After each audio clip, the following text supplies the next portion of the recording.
तो आज हम टेस्टिंग करने वाले हैं डे कंपनी की लिथियम बैटरी को हमारे घर पे लगी हुई पहले ही लेड एसिड बैटरी के साथ में। यहाँ पर जो हमारे पास लेड एसिड बैटरी है वो 200 AH की एक बैटरी है। तो यहाँ पर 4 बैटरी हमारे पास में है।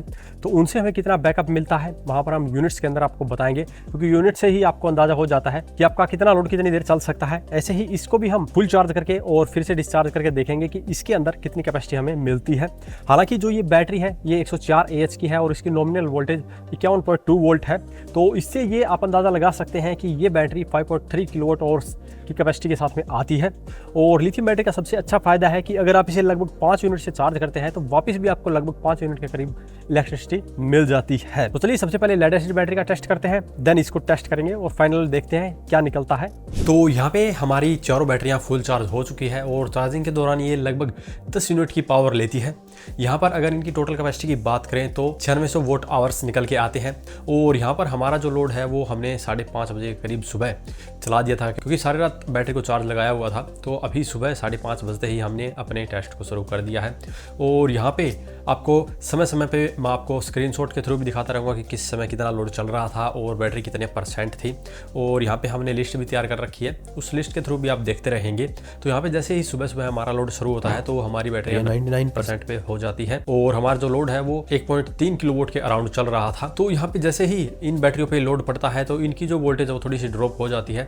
ये सबसे बड़ी दिक्कत आती है इसके साथ में। इसीलिए हम पहले इसके ऊपर हैवी लोड चलाएंगे, बाद में इसके ऊपर लोड को कम कर देंगे ताकि हमें एक्चुअल इनकी जो पावर है वो पता चल सके। इसके बाद में हमने 6:15 बजे के करीब रिपोर्ट को चेक किया तो वहाँ पे हमारी बैटरियाँ 93% के करीब आ चुकी थी और जो हमारा लोड था वो बिल्कुल सेम वही 1.3 किलोवाट के अराउंड चल रहा था। उसके बाद में हमने 6:30 बजे के करीब चेक किया तो जो बैटरियों की परसेंटेज थी वो 86% के करीब आ चुकी थी और जो हमारा लोड था वो 1.3 किलोवाट के अराउंड ही चल रहा था। और इसके 1 घंटे बाद में लगभग 7:30 बजे करीब फिर से चेक किया तो बैटरियाँ 71% पे आ चुकी थी और हमारा लोड अभी भी 1.3 किलोवाट के अराउंड ही चल रहा था। और फिर से हमने आधे घंटे बाद में चेक किया तो 1.3 किलोवाट का ही लोड चल रहा था, लेकिन बैटरियां 63% के करीब आ चुकी थी। और इसके लगभग 1.5 घंटे बाद में हमने चेक किया तो बैटरियां लगभग 50% के करीब थी और लोड 300 वाट के करीब चल रहा था। उस समय हमने अपने रूम हीटर को बंद कर दिया था। एक्चुअली हमने 1 किलोवाट का रूम हीटर इसके साथ में चला रखा था, तो स्टार्टिंग में हैवी लोड चल रहा था।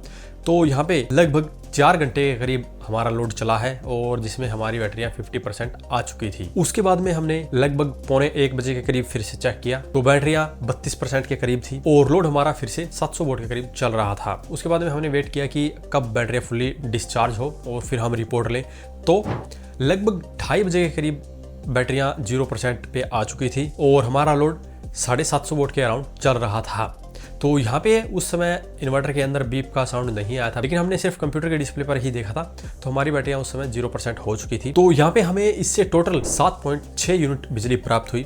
इसको हमें चार्ज करने के लिए लगभग 10 यूनिट के करीब बिजली लगी थी और इससे हमें वापस 7.6 यूनिट मिली थी। तो इससे आप अंदाज़ा लगा सकते हैं कि कितना पावर का लॉस इसके अंदर हमें होता है। हालांकि जो हमारा इन्वर्टर है उसके अंदर इतना ज़्यादा लॉस नहीं होता है, क्योंकि ये ट्रांसफार्मर लेस टेक्नोलॉजी का है। अगर इसी के साथ में हम ट्रांसफार्मर वाला इन्वर्टर लगाते हैं तो जो 7.6 यूनिट्स हमें मिली है ये इतनी नहीं मिलेगी, ये और भी कम हो जाएगी। अब बारी थी लिथियम बैटरी की। तो यहाँ पर सबसे पहले हमने लिथियम बैटरी को अपने इन्वर्टर के साथ में कनेक्ट किया। लिथियम बैटरी को हमें कनेक्ट करने के लिए लेड एसिड बैटरी की तरह सिर्फ 2 वायर को कनेक्ट नहीं करना होता। तो नेगेटिव पॉजिटिव के टर्मिनल, साथ में कम्युनिकेशन केबल और अर्थिंग की वायर, ये चारों केबल हमें कनेक्ट करनी होती है। उसके बाद में ही हम लिथियम बैटरी को यूज कर सकते हैं। तो हमने लिथियम बैटरी को कनेक्ट करके अपने सिस्टम को ऑन कर दिया। हालांकि उस समय तक हमारी बैटरी फुल्ली चार्ज नहीं थी, हमें उसे चार्ज करना पड़ा। और दूसरे दिन जब हमारी बैटरी फुल चार्ज हो गई तब हमने उसके ऊपर लोड चलाया था। यहाँ पर लिथियम बैटरी को फुल चार्ज होने के लिए लगभग 5 यूनिट बिजली की आवश्यकता होती है, क्योंकि जो इसकी टोटल कैपेसिटी है वो 5.3 किलोवाट के अराउंड है। तो ये 5 यूनिट के करीब लेती है, क्योंकि ये फुली डिस्चार्ज नहीं होती, इसीलिए हमें फुल चार्ज भी नहीं करना पड़ता।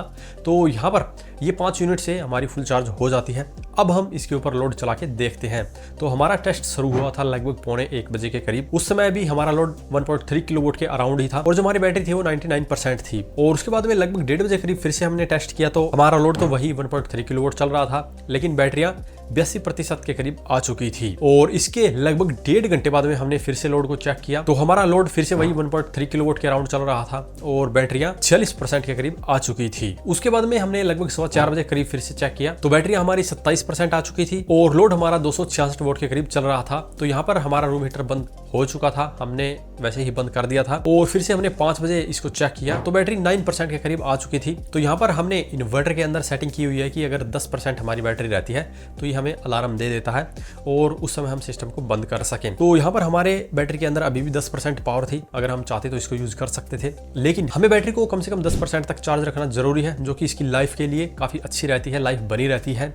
और यहाँ पर इस टेस्ट के दौरान हमें इस बैटरी से वापस 4.7 यूनिट्स वापस मिले हैं। और यहाँ पर जैसा कि हमने पहले ही बताया था, इसको चार्ज करने के लिए हमें लगभग 5 यूनिट की जरूरत पड़ती थी। तो यहाँ पर भी आप इसकी इफिशियंसी देख सकते हैं कितनी कम पावर लॉस इसके अंदर होती है, क्योंकि हमारा जो ओवरऑल सिस्टम अब है उसके अंदर हमें ज़्यादा इफिशियंसी इसीलिए मिल रही है क्योंकि हमारे इन्वर्टर की भी इफिशियंसी अच्छी है और बैटरी की भी इफिशियंसी अच्छी है, इसीलिए पावर लॉस बहुत कम होता है। तो ये तो था इनका लोड टेस्टिंग का कंपैरिजन। लेकिन अब बात करें दूसरे फैक्टर की, तो सबसे पहले बात करते हैं प्राइस को लेकर। तो जो हमारी 200 AH की 4 बैटरियां हैं, ये मुझे लगभग 80,000 रुपये के करीब मिली है। आपको 200 AH की बैटरी लगभग 20-21 हज़ार रुपये में मिल जाती है, तो वो 80,000 रुपये में आपको ईजिली मिल जाएगी। वहीं पर लिथियम बैटरी की बात करें तो ये 1 लाख रुपये के करीब मिलेगी। तो यहाँ पर आपको लिथियम बैटरी थोड़ी सी कॉस्टली पड़ने वाली है। लेकिन अब बात करें लाइफ की, तो जो हमारी लेड एसिड या जेल बैटरी होती है उसकी लाइफ लगभग 5 से 7 साल होती है। डिपेंड करेगा कि कैसे आप उसे मेंटेन करके रखते हैं। और वहीं पर लिथियम बैटरी की बात करें तो इसके अंदर आपको 6000 लाइफ साइकिल मिलते हैं। यहाँ पर अगर आप 2 लाइफ साइकिल को एक दिन के अंदर भी यूज करते हैं तो भी इसकी लाइफ लगभग 8 से 10 साल रहने वाली है। वहीं पर अगर आप डेली का सिर्फ एक लाइफ साइकिल ही यूज करते हैं तो इसकी लाइफ लगभग 15 से 20 साल तक भी हो सकती है। डिपेंड करेगा कि कितना यूज आप इसको करते हैं। जहां पर अधिक पावर कट होते हैं वहां पर लाइफ साइकिल ज्यादा यूज होंगे, जहां पर कम पावर कट होते हैं वहां पर लाइफ साइकिल काफी कम यूज होते हैं। वहां पर आपको इसकी जो लाइफ है वो 10 से 15 साल या 15 से 20 साल तक भी देखने को मिल सकती है। इसके बाद में दूसरा बात करें वजन की, तो हमारी जो लिथियम बैटरी है इसके अंदर लगभग 50 kg के अराउंड वजन है, 50 kg से कम ही है।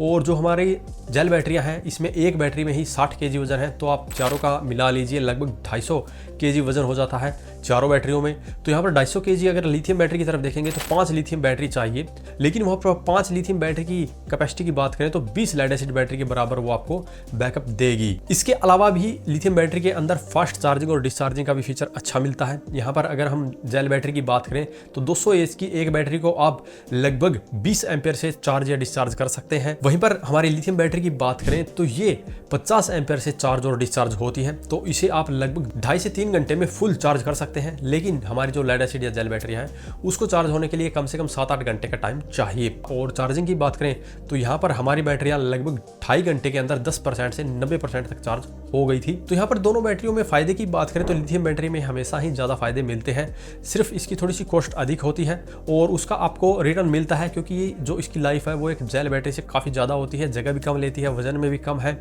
और मेंटेनेंस कुछ भी नहीं है इसकी। तो ओवरऑल देखा जाए तो लिथियम बैटरी के अपने काफी ज्यादा फायदे होते हैं। अगर इसके बारे में या इसके अलावा कुछ भी आपका सवाल या सुझाव हो तो वीडियो कमेंट बॉक्स में कमेंट करें। वीडियो पसंद आए तो लाइक करें, शेयर करें, साथ ही हमारे चैनल को सब्सक्राइब करें। सब्सक्राइब करने के साथ साथ बेल आइकन को जरूर दबाएं ताकि इसी प्रकार की वीडियो आपको समय समय पर मिलती रहे। धन्यवाद।